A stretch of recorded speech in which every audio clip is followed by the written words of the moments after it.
影壞晒。係膠喎。阿影出玉照，拍賣價10蚊起。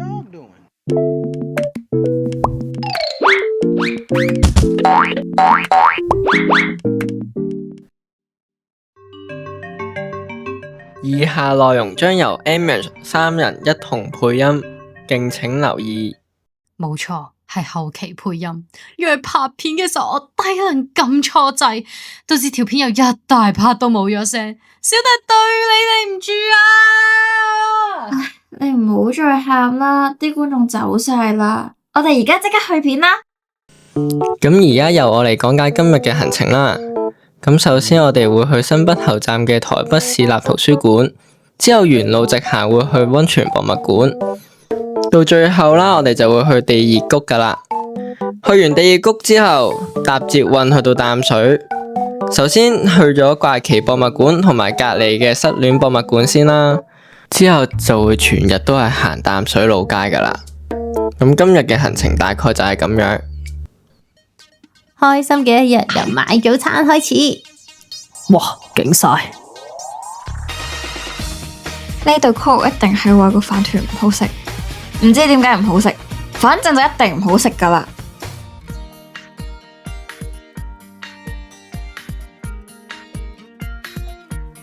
第一站台北市立圖書館，因為入面就係普通嘅圖書館兼不准拍攝，我哋呢啲偽文青就喺出邊打個卡先啦，嘻嘻。喂，你兩個做咩入男湯啊？切，你入女湯啦！咦，你都可以插背喎。令你坐低，你舒唔舒服啊？阿黐奶呢幾多溫和胡說七校啊！呢度分別係地熱谷嘅青黃泉、硫磺谷嘅白黃泉同三帽山嘅鐵黃泉。老師，咁真係咩泉嚟㗎？我唔知啊，呢度咁寫，我咁讀嘅啫。有浴缸喎，去啦，影。吓？哦。喂，你識唔識得擺 pose 㗎？你睇下 call 睇你唔順眼啦。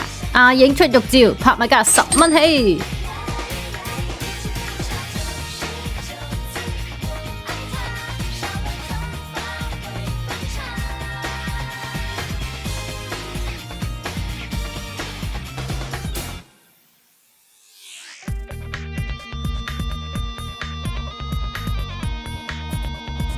喺度睇一定好正。喂，你哋快啲睇下啦！呢度有好多畫咗唔同圖案嘅中院啊！睇下佢哋又影相啦。着到咁靚去旅行，梗係影相噶啦。咁我就自拍下先。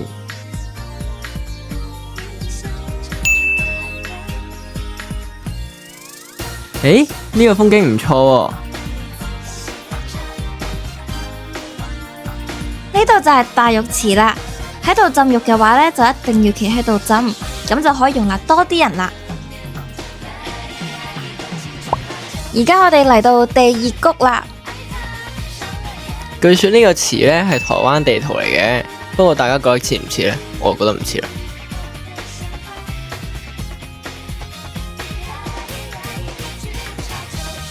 哇，勁大煙啊！呢度就係地熱谷嗰個溫泉啦。下面有成90幾度㗎，所以千祈唔好落去浸啊！10級唔建議大家夏天嚟，熱到原地融化。唉，我哋都係轉去精品店嘆下冷氣算啦。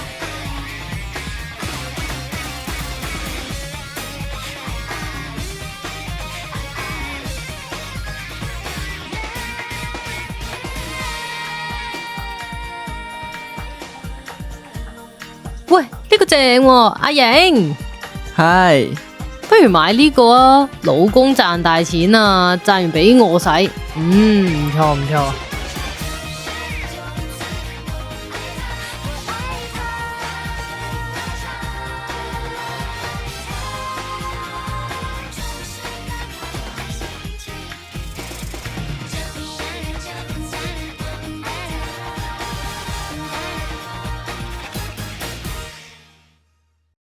怪奇博物館，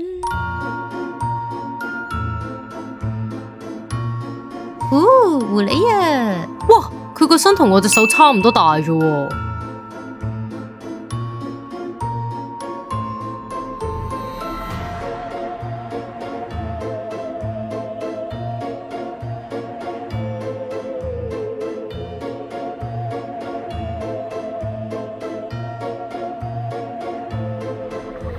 最恐怖嘅樂器啊，好似係幾恐怖喎。哇，連力高都高過佢成倍有多啊！你講咩啊？冇啊，咩嚟㗎？血滴子啊，頭部隱藏器。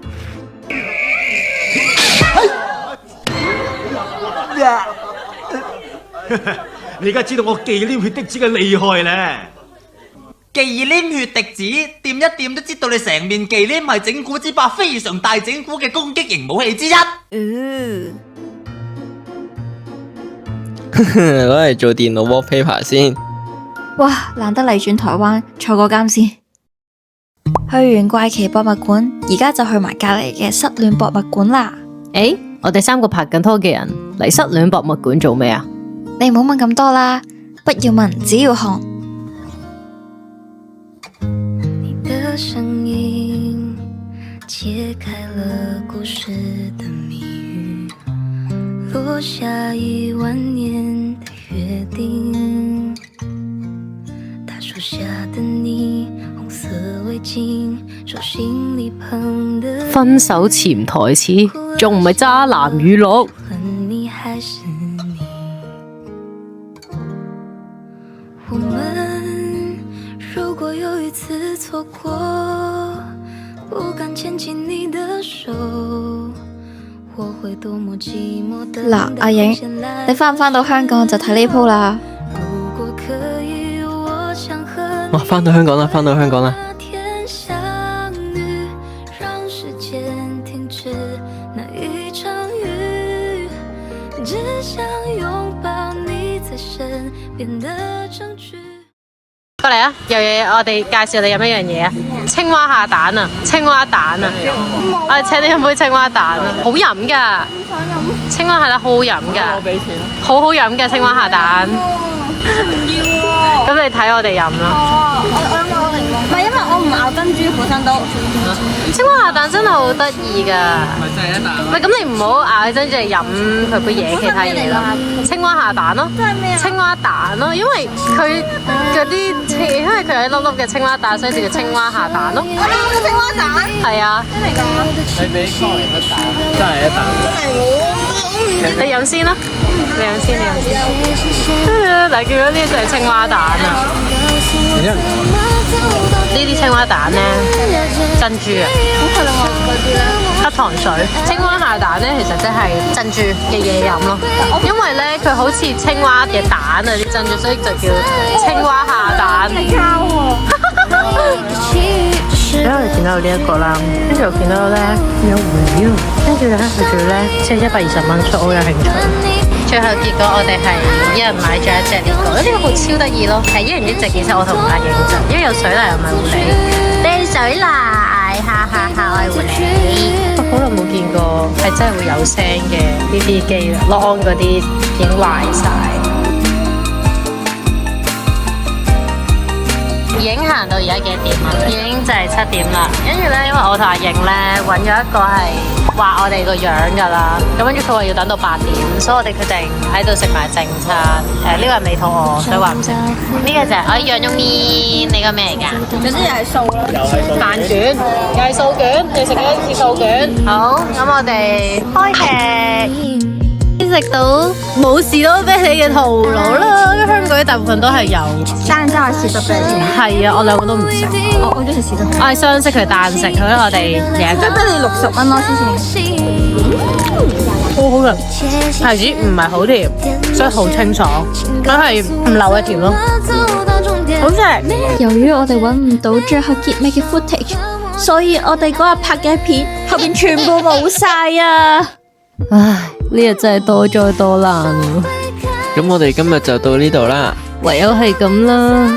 咁中意呢條片嘅記得 like、share、subscribe，仲有撳鐘仔。咁我哋下條片再見啦，拜拜。